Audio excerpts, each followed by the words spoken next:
Pinangunahan ni Pangulong Ferdinand R. Marcos Jr. ang formal na pagkomisyon sa pinakabagong guided missile frigate ng Navy na BRP Miguel Malvar.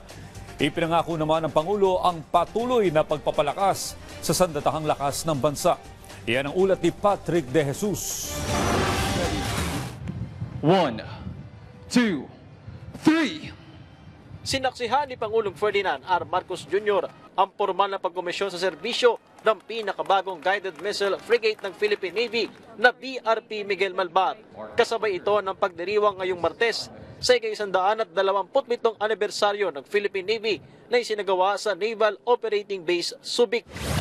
Noong nakaraang buwan dumating sa bansa itong pinakabagong barko ng Philippine Navy, ang BRP Miguel Malvar na binili sa South Korea at isang guided missile frigate. Matapos ng commissioning, inaasahang sasabak kaagad ito sa pagprotekta sa teritoryo at soberanya ng Pilipinas, kabilang na ang pagpapatrolya sa West Philippine Sea. Armado ang BRP Miguel Malvar ng anti-ship, anti-submarine, anti-aircraft at electronic warfare systems. Kabilang na ang Sea Star missile, torpedo launching system, 76mm super rapid gun, vertical launching system at close-in weapon system.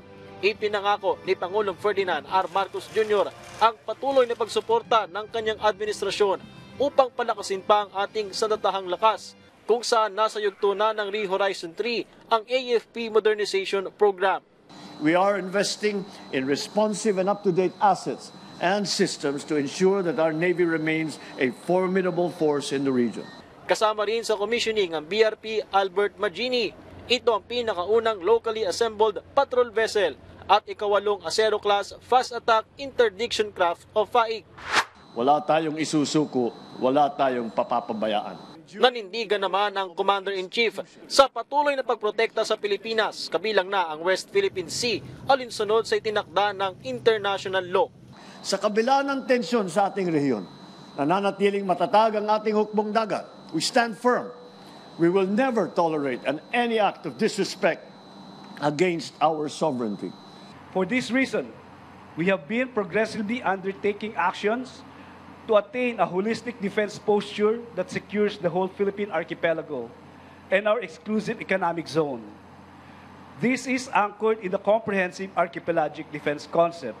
Dagdag ng Pangulo, patuloy ang magiging ugnayan ng Pilipinas sa iba pang mga katuwang na bansa, kabilang na pagsasagawa ng military exercises kagaya ng kakatapos lamang na balikatan. All of these are aligned with our broader efforts to foster cooperation and to maintain peace, both within our borders and across the region. Mula Subic, Zambales, Patrick De Jesus para sa Pambansang TV sa Bagong Pilipinas.